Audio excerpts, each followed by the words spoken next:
Hi, this is Jeff Blauett, technical agronomist for Cooperative Farmers Elevator. And on this week's Field Friday segment, kind of back out in this cornfield. You know, we've been out in these cornfields ever since we stuck the seed in the ground. We've looked at various things through the season, watched it grow, watched it develop. A couple weeks ago we talked about where this corn has developed to as far as milk line and edging towards maturity. So here we are at the end of September, and I thought we would talk about, so where's this corn at today? Obviously we're out in the middle of this cornfield. This is out in a field of pretty good soil. I have a 96-day hybrid here, planted the 9th of May, so kind of on a normal planting window for this year. Just wanted to talk about something to be aware of this year. You know, we talk about get out in your fields and look at stalks every year, kind of go out and do a little push test or a pinch test of those stalks just to see how healthy they are and if there's any risk of leaving it out there. I get the fact that we haven't combined beans yet. You know, we're just starting to edge into beans a little bit, but I just want to make this mention here before we get too far down the road, as this is going to be right around the corner. As fast as we can rip beans out today, corn harvest will be right around the corner, and prioritizing which fields and which hybrids to come out would be something I'd like to make you aware of. And we'll talk about a few reasons why some things are going on out here. If we look at some of this stuff, we talk about a push test or a pinch test. If you look at these different stalks we have here, I've pulled the sheaths away so you can see the stalk, just to evaluate what the differences are. This is a pretty good set of corn here. We've got, I've grabbed an ear off of here. If you look at this, it's a pretty good size ear. We've got a lot of corn out here. The yields actually, to me, look like they're going to be really surprising. This corn comes off the cob really nice already. I'm going to guess this stuff is probably in the upper 20s already for moisture. And with an open husk and a drying canopy, it's going to keep moving. We've been through a lot of our test plots, kind of evaluating hybrids and how their performance looks this year. I guess I kind of have seen it coming, but I'm kind of amazed at the yields that we do have out on a lot of these fields. The plots look like there's going to be some yields that are probably quite a little bit better than I thought they would be, especially on the better hybrids that are handling this heat in July and some of that stuff better. But when you produce a lot of corn, that also puts a lot of stress on these plants. We had some things go on this season that might make the stock health less than desirable. So if we look at it, the first thing we do, and it's a little harder to show on a video, but you know, we get out here and we want to push these stalks over and see if they kink. You see this one kinked. Now if you see that stalk, you can see there's some black. It doesn't have the nice healthy color some of these have. This one's got a little bit of discoloration. You can kind of tell it's dead and hollow. You pinch it, you can kind of see how there's not a lot left in there. This one, it's really difficult to squeeze. It's healthy and has a lot of juice left in it. Looks pretty good. As we pull the sheaths back, I always kind of want to look at the nodes where it's, you know, where that anthracnose is one of the things that we typically start to see earlier. Where that typically shows up first is maybe somewhere around these nodes, and then it progresses up. So if these nodes are healthy, we've got a good healthy stalk of corn. It'll stand there for quite a while yet. But what I'm concerned about is some of these. This one's not quite as far hollow as this one is. We've got a healthy one here, a healthy one here. So we've got some decent stalk health yet on a lot of these, but there are a percentage that are weak. You've got one here that's a little weak. Again, this one wants to go over. So probably 50% of this hybrid looks like it's going to have weak stalks and cause problems potentially later.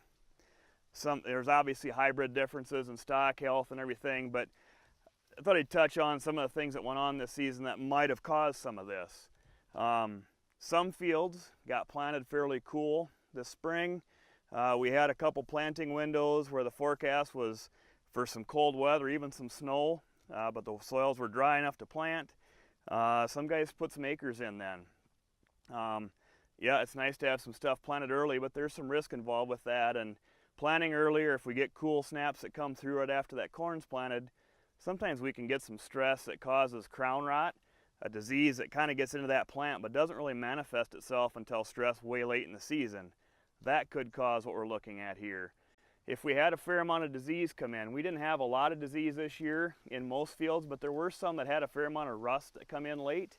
That could shut that plant down a little bit before that ear is done filling. If you had hail go through, that's always a concern. We sliver the leaves up. That corn's trying to fill that ear, and it has to pull it out of the stalks at the end because there isn't enough photosynthetic area. That could cause it. We were really dry in July. I know we had a lot of corn firing from nitrogen deficiency. It wasn't so much that the nitrogen wasn't there. I had a lot of guys say I had plenty of nitrogen, I had manure and everything on the field, but when we got dried out and hot in July, roots can't extract nutrients from really dry soil. So we might have had some nitrogen deficiency, even though by the numbers, what we put on, we shouldn't have. The soil just didn't allow it to be taken up. Or some early season, we did see a little bit of potash deficiency show up this year, probably a little more than normal. It all depends on rooting structures and so on, but potassium is a very important part of creating this stalk, so that might have had an impact as well. One last thing that I think could come into play again this year, we had some dry weather in July. We had some spider mites in some fields. We probably also had a fair amount of late infestation of the corn leaf aphids. If you get out, even in these fields now, these aphids have been gone for quite a while, but if you can see how black that mildew that was on this plant from those sugar excretions from the aphid are, they're still here. They've kind of gotten washed off partially, but we go through these test plots. There are some hybrids that just happen to be a little color that's a little different that the aphids prefer, and they're just still black as can be with no aphids around. So if you go out into your field, you can maybe see that. Aphids coming in late, they're sucking sugars out of this plant, the leaves and everything else. A lot of times they're stacked up on these husks, and so what you could run into is they're sucking a lot of nutrients out of that plant system that should be going into the ear. Well, when it does that, later on it'll cannibalize nutrients out of that stalk, and you may end up with this. So that's something to kind of be aware of. The things that we're looking for, the things that you could be looking for in your fields, evaluating your corn and your standability. I did do some looking up on some weather data, just out of curiosity. I know it's been a couple years since we've had a problem with late season winds blowing this corn over. Law of averages says we had a couple years back, we probably had 3-4 years in a row where we had some severe winds blow corn over late. Law of averages says if we haven't had any for a while, it's going to come around again. I looked up some weather data for wind gust over 30 miles an hour on average from September 15th through November 15th. We have 2 to 3 days of over 30 mile an hour wind gusts during that. Like I say, if we've had a couple years we really haven't had any, maybe we could have 4 or 5 days, who knows. But I think we need to be aware of hybrids with stalks like this will be able to withstand that fine. If you got a lot of this in there, it's not going to work so good. But so what is this corn for moisture today? Like I say, we talked about this maybe being upper 20s. Let's say it's 28. What can we get to dry it out in the field today? It varies a lot by hybrid. The weather conditions obviously are huge factors, but if we want to say things are going to be average temperatures, average moisture, you know, moisture obviously with upright ears, it's going to get some in the husk, it's going to slow dry down. But if we get average weather, which who knows what average is anymore, you can probably expect from the first half of October, somewhere between 1/2 and 3/4 of a point a day is probably the average. If we're foggy and we don't get much sunshine for a few days, you probably don't gain much. If we're hot and windy like we were, you know, recently, you can probably get 3/4 of a point or even a point is when it's in that upper 20s range, or even when it's just black layered at 30.